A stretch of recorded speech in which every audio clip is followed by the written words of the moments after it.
Our lesson today is entitled, The Man of God from Judah. It comes from 1 Kings 13. Consider, if you will, the subtopic, obey. Before I get into the lesson, let me give you some context. This takes place when King Jeroboam is the king of the north. It's right after the Civil War. Israel split into two areas. The north, all the kings were bad because they installed altars that worship idols. And the kings of the south, some were bad because they did the same thing. Some were good because they literally followed and worshiped God, Yahweh. Jeroboam is the first king of the north after the Civil War, and he was bad because he worshiped false gods and he erected idols. So let's get into the lesson. Man of God from Judah came from the south, and he went to King Jeroboam as he was offering false god sacrifices on the altar. The man of God from Judah said, "Altar, altar, altar. Thus saith the Lord. A boy will be born from the line of David, and his name will be Josiah. And he will burn the false prophets and the idols that you are worshiping on this altar. And as a sign that God is speaking the truth, this altar will split in two, and the ashes will be poured out on the side." And just as the prophet, man of God from Judah, said, the altar was split in two, and the ashes poured out on the side. King Jeroboam was upset, so he reached out his hand to seize the man of God from Judah. And as he did it, his hand became shriveled.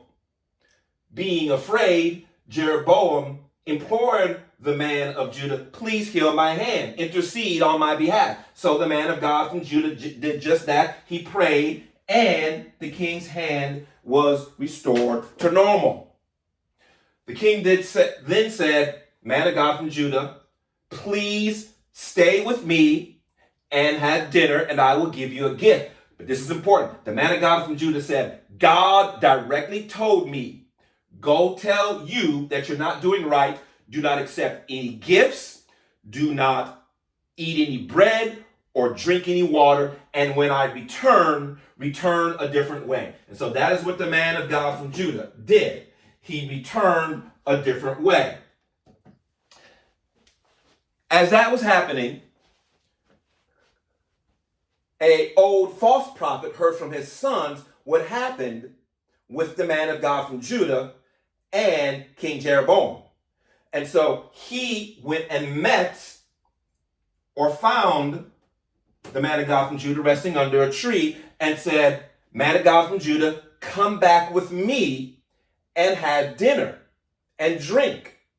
The man of God from Judah once again repeated the explicit instructions of God. God explicitly told me to tell the king that he was doing wrong, which I did, to not accept any gifts, which I did not, to not eat any bread, which I did not, or drink any water.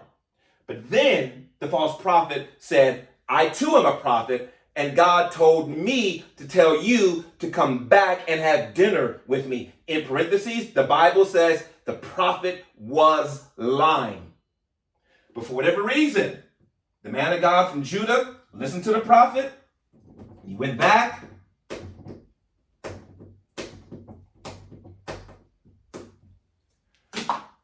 and had dinner with the old prophet.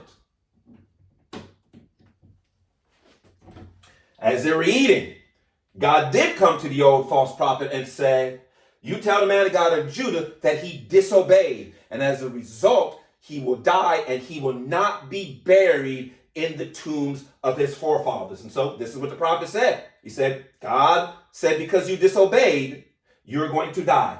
So just then, the old prophet gave the man of God of Judah a donkey, and he was on his way. But as he was on his way, a lion came and devoured the man of God from Judah. But interestingly enough, it didn't tear him limb from limb, nor did it eat the donkey who was still alive. The old prophet heard what had happened. He went to go and get the man of God from Judah, and he buried him in his tomb. So I have one important lesson, because ultimately the man of God from Judah died because he disobeyed God. So the point to this lesson is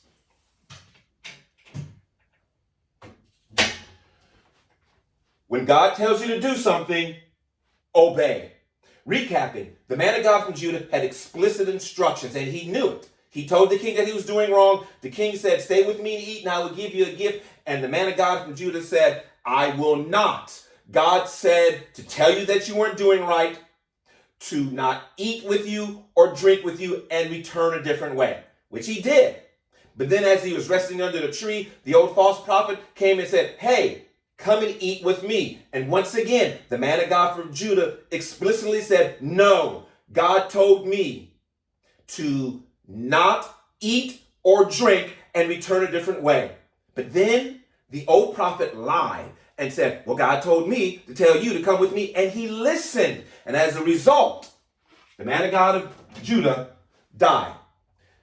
Again, when God tells you to do something, obey. And let me give you an illustration of my life. When I was 17 years old, after I completed my junior year in high school, my mom, whom you guys know that I have a wonderful relationship with, told me, son, after you graduate, you're going to have to go out there and live on your own. You're going to have to be a man. And I was absolutely terrified because I thought, I don't feel like a man at 17. I'm not going to feel like a man like 18. So what am I going to do? So I began to pray in earnest. God, what do you want me to do? And the answer was clear. He said, join the army. And that came out of nowhere. I don't come from a family of military individuals. I never thought of joining the military at any time in my high school career. In fact, I knew some individuals that did join the military that were a little older than me. And I thought, boom, I'm not going to be that person. But I prayed, and without a doubt, God explicitly said, join the army. And that is what I did. Even though some people tried to talk me out of it. Not my mom, interestingly enough. My mom, like 20 years later, said, you know what, son, I didn't want you to join your army. I go, but you never said anything. He goes, because I told you to go find your way, and you did. And I know you, and you said God told you to join the army, and I was not going to interfere with that. And so this is a picture of me, high school, May, Ross S. Sterling, 1984. And this is a couple of months later in Addison, Alabama, taking my first military picture. And this wasn't like we had all day to plan for the pictures. We had a hard, rough day of training, and we came in, we didn't even get to take a shower, and I took this picture. But I knew that that's what I was supposed to do, even though people tried to talk me out of it, because they didn't want me to go to the military, because obviously there's dangers, there's war, but I knew, and I did not listen to them. God said join the military, and that is what I did, and it is one of the three major pillars of my life. Pillar 1, in order, Jesus Christ. Pillar 2, my mother. Pillar 3, the United States Army. I hope that you enjoyed this lesson today with our 1 point, when God tells you to do something, obey, as illustrated the man of God from Judah.